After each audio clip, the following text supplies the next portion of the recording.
Ունեմ 9000 մետր խաղողի այգի, տեղորայքը ահագին թանկ, ինքնարժեքը շատ ցածր, այսինքն խաղողի գինը ցածր է, 140 դրամ արժե, իսկ տեղերը ահավոր թանկ է, այս տարվա կտրվածքի համեմատ շատ վատ է, որ հաշում ես ծախսերը, հաշում ես ընդեղ դեղորայքա, տրակտորի գումարա, ջուրա, վարելա, արդեն որ հետո տարբերությունը հանում ես ստացած գումարը ու ծախսածը, մնացորդը շատ քիչ է, չես կարա դրանով նորմալ ասենք ընտանիք պահես, էլի ուզենաս պահես, շատ քիչ է։ 9000 մետր որ մշակում են, մի անգամ որ դեղը փչում ենք, տրակտորով սրսկում ենք, ին վրա նստում է մոտավորապես 50-ից 60 հազար դրամ։ Դեղը պլյուս տրակտորի գումարը։ Դե կարանք հաշվենք տարվա մեջ միջինով 9 անգամ սրսկում ենք։ 9 անգամ 50 կամ 60 հազար, այդ արդեն եկաթիվ, այդ հլը մենակ դեղորայք ու տրակտոր։ Վարելա, ջրելա, անձնակազմը, աշխատուժը, ասենք, փետրվարից կարելի ասած, ստեղ արդեն դաժե մարտկա հունվարից աշխատում է միջև խաղողակախ, որ անձնապես մի հոգու հաշվարկ անես, մոտավորապես այս արժեքով նստում է մի հոգին օրական 2000-3000 դրամ գումար։ Դե դյուժանութերը շատ թանկ է, այսօր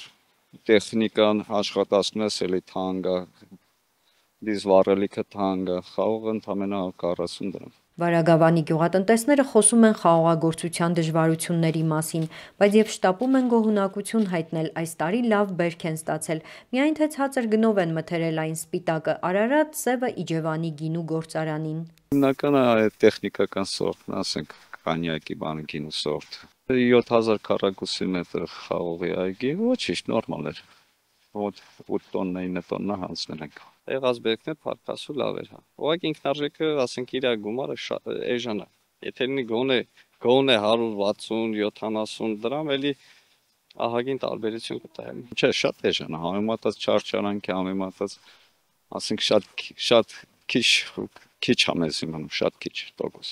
10% էլ չի մնում։ Գյուղացին մենակ է բոլոր առումներով, գյուղում ոռոգման ջրի համակարգն է շարքից դուրս եկած, աշնանացանի շրջանն է, բայց գյուղացին չգիտի որտեղից եւ ինչ սերմացու ձեռք բերի։ Գյուղատնտեսներն այս առումով խորհրդատվության կարիք ունեն, որը պետք է կազմակերպվի բարձր օղակներում։ Այս պահին աշնանացան սեզոնն չկա, ասենք ցորենի սերմացու, լավ սերմացու չկա։ Գյուղացին այսօր չգիտի որտեղից սերմացու առնի, իրազեկված չի, որ ասենք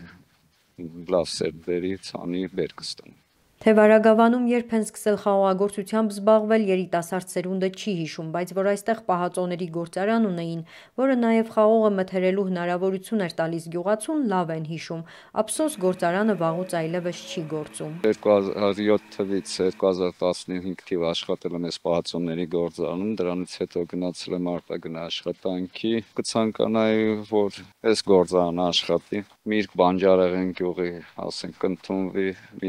մոտ 30-40 աշխատատեղ կբացվի, կյանքը մի քիչ կբարելավ, երկար տարիներ կնի մի 10-15 տարի, եթե ոչ ավել, փակա արդեն, սեփական մասնավոր անձի, ասենք, գործարանա, այն ժամանակ, որ աշխատում էր, նախ 30-40-50 հոգի մարդ էր աշխատում, աշխատատեղեր, գումարած դրան, ասենք, պոպոկ ընդունում էր, մասուր ընդունում էր, թուս, դեղց, միրգ, ամեն տեսակ կարելի ասած, մարդիկ հավաքում էին, բերում էին, հանձնում էին, իրանց ձեռը գումար կար, իսկ հիմա որ փակա, արդեն ստիպված ձեռնոցի գործարան են գնում, ընդեղ էլ աշխատաժամերն է շատ, 12 ժամի աշխատանք է, գրաֆիկները չի համապատասխանում, մարդիկ չեն կարում հարմարվեն, բայց շատերն է ստիպված գումարի խաթր գնում են աշխատում։ Աշխատատեղերի պակասը լուրջ խնդիր է, պատճառներից մեկն էլ դա է, որ գյուղում փակդռների թիվը տարեց տարի մեծանում է։ Դժվար տանջված ժողովուրդ են գյուղացիք։ Սենց չարչարվամա աշխատում է, որ իր ընտանիքը պահի։ Ուրիշ լավ գործ չկա, աշխատատեղ չկա նորմալ։ Այդ ջահել երեխեք կան քոչում են, գործ չկա, թողում են իրանց տները, շինարարական գործեր են, սենց ասել։ Աշխատատեղի խնդիրը կա, այդ փակդռների խնդիրը կա, որ գնալով էլի շատանում է։ Եթե լինի նորմալ աշխատանք, մարդիկ վարձատրվեն, հաստատ կվերադառնան շատերը։ Կարելի ասած սահմանամերձ գյուղ ենք, ճիշտ է, պաշտոնական սահմանամերձ չի, բայց Հայրենիքը սկսում է սահմանից, եթե սահմանում մարդ չբնակվի, հայրենիք չենք ունենա։ Մեդիա ակումբ լուրեր։